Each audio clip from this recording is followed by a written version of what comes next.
ішіңнен мүлде қаламасаң да біреуге көмектескен кездерің болды ма? Өзіңе ыңғайсыз болса да қарызға ақша беріп, уақытыңды жұмсап, осының бәріне шыдап, кейін өзіңе ашуланып, неге мен жоқ демедім деген ойлар туды ма? Егер бұндай нәрсе болған болса, мәселе көмектесуде или мейірімді болуда емес, мәселе жоқ деп айта алмауда. Менің есімім Әлішер. Білім және тәрбие саласында 8 жыл тәжірибем бар. Осы каналда біз психология, бала тәрбиесі, қорқыныштар, травмалар деген тақырыптарды талқылаймыз. Егер қызық болса, каналға жазылып қой. Енді осы видеоның соңына дейін қарасаң, жоқ деп айту не үшін қиын, не үшін жоқ деп айтуды үйрену маңызды, и жоқ деп айтуды қалай үйренуге болатынын үйренесің. Неге саған жоқ деп айту қиын? Негізгі 5 себеп. Біріншісі тәрбие болуы мүмкін. Неге? Бәлкім сені бала кезден ыңғайлы болуға тәрбиелеген шығар. Үлкендері қарсы шықпау деген сияқты. Бала кезден бәлкім сен вниманиені, махаббатты ата-анаңнан ыңғайлы болу арқылы алуды үйренген боларсың. Екіншісі конфликттен қорқу.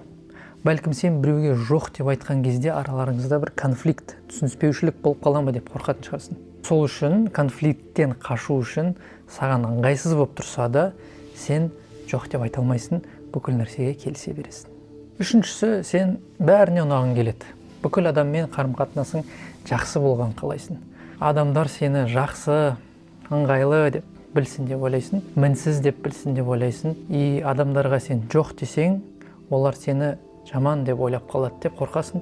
Сол үшін бүкіл нәрсеге келісе бересің. Төртіншісі, басқа адамдардың пікіріне тәуелділік. То есть сен басқа адамдар мен туралы не ойлап қалады ау, ұят бола ма, болмай ма деген ой сені тоқтатады. Сен адамдарға жоқ деп айтуға сол үшін қорқатын шығарсың. Бесіншісі, кінәлі сезіну. Бәлкім сен жоқ деген кезде өзіңді кінәлі сезінетін шығарсың. Мүмкін сен жоқ деуді эгоизммен теңестіретін шығарсың. Сол үшін өзіңнің қалауларынан қараған кезде басқалардың, өзгенің ыңғайын таңдайсың. Окей, себептерді плюс-минус талқыладық. Осылардың біреуі сенде болуы мүмкін, немесе бірнешеуі де кездесуі мүмкін. Енді біз үнемі адамдармен келісе берсек, жоқ деп айтуды үйренбесек, бәріне иә деп келіссек, не болады? Қандай последствия болуы мүмкін? Ең біріншісі, бәріне иә деп келісе бергеннен, во-первых, адам шаршайды. И одан бөлек іште бір ашу пайда болады. Сен бәріне көмектескіш болып, бәріне жалпақтап көмектесе берсең, бір күні шаршайсың и ренжи бастайсың. Оларға да ренжисің, и өзіңе де іште ренжи бастайсың. Мысалы, сұраған нәрсені бәрін жасайсың, бірақ кейін оларға ренжисің. Неге олар мен постоянно жұмсай береді, менен басқа да біреу бар еді ғой. Осы ашу жинала береді. Екіншісі, өзіңе деген құрмет азая бастайды.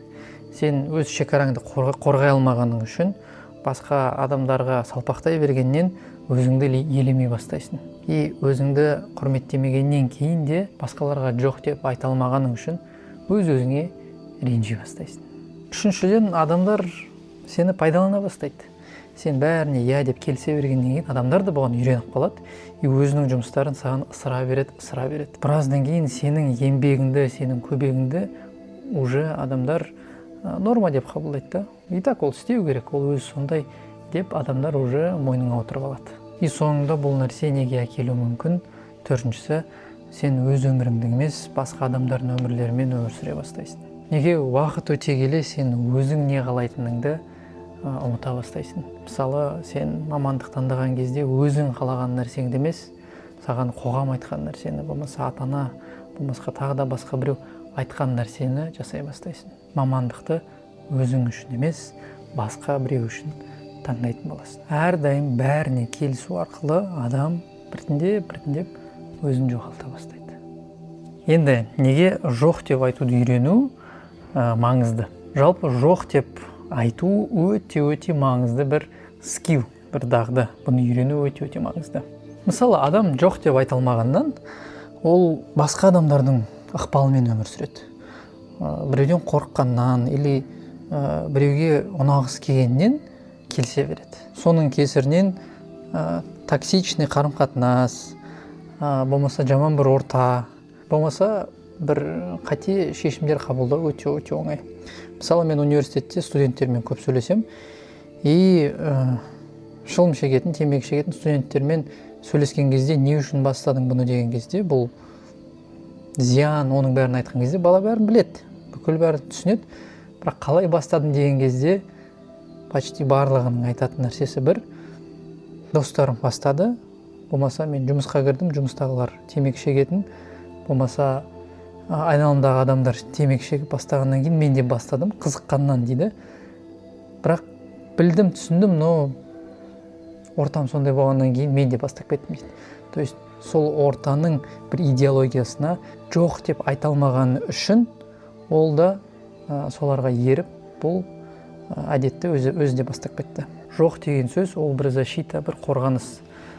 Өзіңнің шекараңды сақтауға көмектеседі и зиян нәрселерден сені қорғайтын нәрсе. Осы бір қысқа ғана сөз. Жұмыста да бұл маңызды. Мысалы, жұмыста жоқ деп айта алмаған адамды басқалар оңай манипуляция жасай алады. Оған артық жұмыс арта береді, оған қалаған нәрсесін жасата алады, былай айтқан кезде.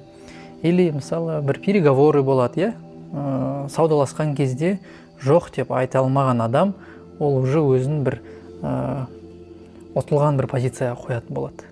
Өзіне шынымен сенімділік артатын, өзіне ыңғайсыз, болмаса жағымсыз бір жағдайда жоқ деп айта алатын адам, сол адам ғана переговор кезінде бір пайдаға жете алады. Сол үшін кейбір моменттерде уақытында айтылған осы бір ғана жоқ деген сөз сенің уақытыңды, энергияңды, ақшаңды, немесе даже болашағыңды сақтап қала алады. Мықты адамдар болады ғой, зиялы адамдар, мықты басшылар, лидерлер, бұлардың бәрі алдына шыққан мүмкіндіктердің бәріне я деп айта береді деп ойлайсың ба? Жоқ, олай емес. Даже Стив Джобстың күшті бір сөзі бар. Ол не дейді?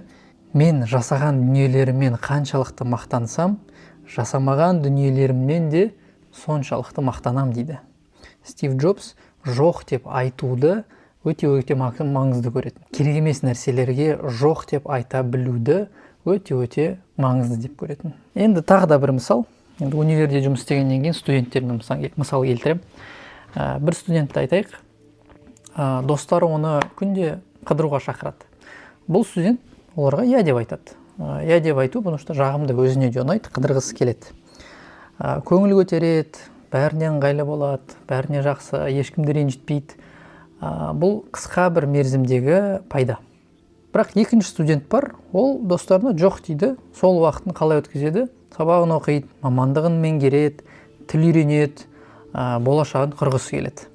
Басқалар бүгінгі рахатын ойлап жүрген кезде, бұл студент өзінің болашағына инвестиция жасайды. Бірнеше жылдан кейін осы екі студенттің өмірінде айырмашылық өте үлкен болады.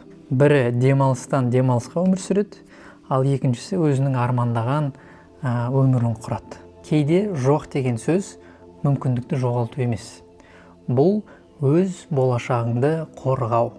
Басқа бір мысал, айталық адам тұрақты бір табыс әкелетін жұмыс істейді.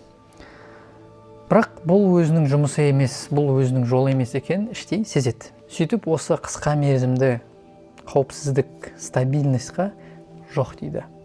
Жаңа мамандықты жаймен меңгеріп оқи бастайды, аздау ақша құрта бастайды, өміріндегі люкс, комфортқа жоқ дейді. Сырттан қараған кезде өмірі нашарлаған сияқты. Бірақ осы жоқ деп айталған сөзі бірнеше жылдан кейін өмірін күрт өзгертеді. Ал енді не үшін біз жоқ деп айтуға қиналатынымызды, не үшін жоқ деп айтып үйрену маңызды екенін түсінген шығармыз. Енді жоқ деп айтуды қалай үйренуге болады? Бірнеше методикамен бөлсем. Біріншіден, бірден сразу жауап берме. Көп адам бір қысым көрген кезде, бір давление болған кезде автоматически я деп айта салады. Бірақ өзіңе уақыт бер. Бір пауза жаса. Мысалы, біреу сенен бір нәрсе сұраған кезде мен ойланып көрейін, болмаса кейінірек жауап берсем бола ма, или мен графигімді, календарымды бір қарап көрейін деп өзіңе бір ойлануға уақыт бер. Осындай кішкентай бір паузаның өзі үлкен әсер етуі мүмкін. Екінші, мына нәрсені түсініп алшы, жоқ деп айту ол бір агрессия емес. Сен біреуге жоқ деп айтқаннан ол кісіге бір атака жасамайсың, ол кісіге бір зиян тигізбейсің. Жоқ деп айту өзіңнің уақытыңды, энергияңды, өз шекараңды қорғау. Үшіншісі, өзіңді асыра көп битіп ақтама. Сен біреуге жоқ деп айтқан кезде өзіңді ақтауға міндетті емессің. Біреу сенен бір нәрсе сұраған кезде саған бұл ыңғайсыз болса, тура солай айтсаң болады. Бұл маған қазір пока ыңғайсыз, бұл маған тиімсіз, или бұл маған әлі қызық емес, маған бұл пока қызық емес, бітті.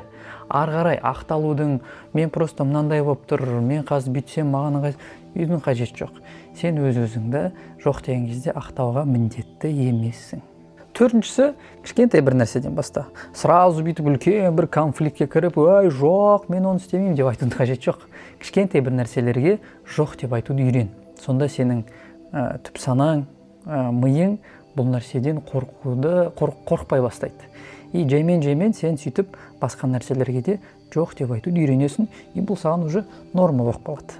И бесінші нәрсе, көмектесу мен өз-өзіңді құрбан ету, осы екі нәрсені шатастырма. Көмектесу бұл жақсы, бірақ өзіңе зиян келтіріп, бәріне келісе берген дұрыс емес. Сен басқаларға жоқ деуден қорыққаннан өзіңе жоқ деп жүресің. Өзіңнің уақытыңа, өзіңнің қалауларыңа, өзіңнің өміріңе жоқ дейсің.